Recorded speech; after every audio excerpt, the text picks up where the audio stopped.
আপনাদের এখানে প্রতিষ্ঠানটা বন্ধ করে দাও। এটা ইয়ে করে 19 তারিখের মাল আপনি বিক্রি করে ফেলতেছেন 100 টাকা, 19 তারিখের ক্রয় মূল্য আপনার কাছে নেই। ক্রয় মূল্যটা আপনি ফোনে আমি বলি, আপনি ফোনে জিজ্ঞেস করলেন যে আজকের দাম কত, উনি বলে দিছে, তাহলে হলো ওটা? আপনি মূল্য না জেনেই বিক্রি করছেন। স্যার আমি কালকে ফোন দিছি, আমার 2 বছর উনি বলছে কি নাম আপনার? রিয়াদ। রিয়াদ, আপনি যেগুলি বলছেন এগুলি গ্রহণযোগ্য নয় ভাই। আপনি দামই জানেন না, আপনি বিক্রি করে ফেলছেন। 80-85 টাকা ছোলা বিক্রি হচ্ছে, ছোলা আপনি 100 টাকা করে ফেলছেন আজকে রমজানের প্রথম দিনে 100 টাকা করে ফেলছেন, এটার ক্রয় মূল্য আপনার কাছে নেই। তাহলে আমি স্লিপটা এনে দিতে পারবো কেন এখন আপনি বলে দিবেন আমাকে এভাবে স্লিপ বানা দেন? কেন আপনি তাহলে আমাকে দেখবেন না স্যার? আমি যেরকম না, আমি এনে দিব, এটা হবে না। আমিও তো ভোক্তা স্যার, মাল কেনার সাথে সাথে আমিও তো ভোক্তা, আমিও তো ওনার কাছে ভোক্তা। হ্যাঁ ওনার কাছে আমি ভোক্তা, আমি কিনে আনছি না। হ্যাঁ, কিনে আনছেন। ওনার কাছে আমি কালকে ফোন দিয়েছি, আমার ডেলি 2 বছর করে যে খোলা লাগে, এটা 16 তারিখে স্লিপ আমি বাকি আনি। দেখো না কালকে আজকে রাত্রে এরা আজকে বাকির সাথে রাত্রে স্লিপের সম্পর্ক নাই, আমরা স্লিপে বাকি লিখে দিবে। হ্যাঁ ওই দেন টাকা জমা আছে, দেন এগুলো বাকি স্যার। বকেয়া আমি বলি, আপনার কাছে বকেয়া সমন্বয় করা বা অ্যাডভান্স দেওয়া সেটা হলো স্লিপের বিষয়, কিন্তু আপনি ডেলি স্লিপ ডেলি আনতে হবে, ক্রয় মূল্য দেখাতে হবে। আপনাকে 2000 টাকা জরিমানা করা হবে। আপনি পণ্যের ক্রয় মূল্যের সপক্ষে কোনো ডকুমেন্টস প্রদর্শন করতে পারেননি। আপনি মন গড়া একটা দামে বিক্রি করছেন, এটা তো মন করে কারণ বাজারে ছোলা বিক্রি হচ্ছে 80-85 টাকা, এই শোনেন, সেটা আপনি করে ফেলছেন আছে। আপনাকে ফোন করে জানতে হলো আজকের মূল্য কত, আপনি কত করে কিনে এনেছেন। আমি মালটা তো বাকি এই, আনি আমার স্যার, কথা শোনেন। আমার তো পুঁজি কম, আমি মালটা তো বাকি আপনি যাই বাকি আনেন, তো না জেনে আপনি কেন বেশি দামে বিক্রি না করছেন? জানে কই চুরান আপনি ফোন দিছেন আজকে আমরার সামনে, তো আমি ফোন দিছি। ফোন তো দিয়েছেন আমাদের সামনে, তার আগেই তো আপনি মূল্য ডিক্লেয়ার করেছেন।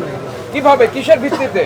কিসের ভিত্তিতে আমি কালকে ফোন মানে দিছি, ধারণা করেছেন? উনি করছে ওই এই ধারণা করে মূল্য বাড়ানোর কোনো ধারণা না সুযোগ তো নাই। স্যার, ধারণা হলো আপনার ডকুমেন্টস কোথায়, কোনো রসিদ? ডকুমেন্টস আমি এক মিনিট সময় আমি নিয়ে এসেছি। কেন আমি যখন অভিযানে আমরা মনিটরিং এ আসবো তখন বললে তখন স্লিপ আনতে হবে কেন? এই কারণ বাজার কি প্রথম মনিটরিং হচ্ছে? আপনি জানেন না যে স্লিপ রাখতে হবে? স্লিপটা ওরা রাত্রে দিয়েছে।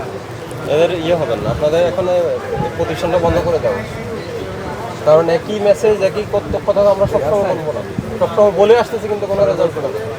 এটা ইয়ে করে দাম ঠিক করে, মালামাল আসবে, ভাউচারও আসবে। ঠিক আছে। সেম মসুর ডালের কাস্টমার দেখেন, মসুর ডাল সর্বশেষ কবে আনছেন? 16 তারিখের পরে আসে নাই?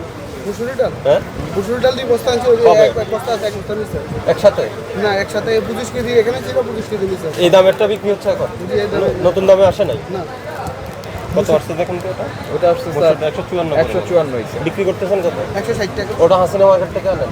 জি আছে আমার গেট থেকে। এইখান থেকে এখানে আপনার দূরত্ব হলো কত? 5 মিনিটও হবে না। এরপর আমার লেবার কস্ট আছে এখান থেকে, শুধু লেবার কস্ট দিয়ে নিয়ে আসেন, এখানে তো গাড়ি লাগে না। হ্যাঁ লেবার কস্ট এক বস্তা 30 টাকা, হ্যাঁ, এক বস্তা 25 কেজি মালে 30 টাকা কর দিলে না, 54 কিনে পড়ে ওটা 30 টাকা, প্রতি তাহলে বস্তায় এটা 30 টাকা 30 টাকা প্রতি বস্তা।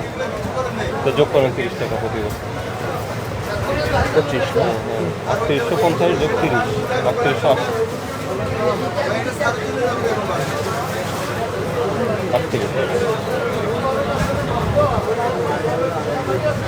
80 কেন 3850 যোগ 30 3880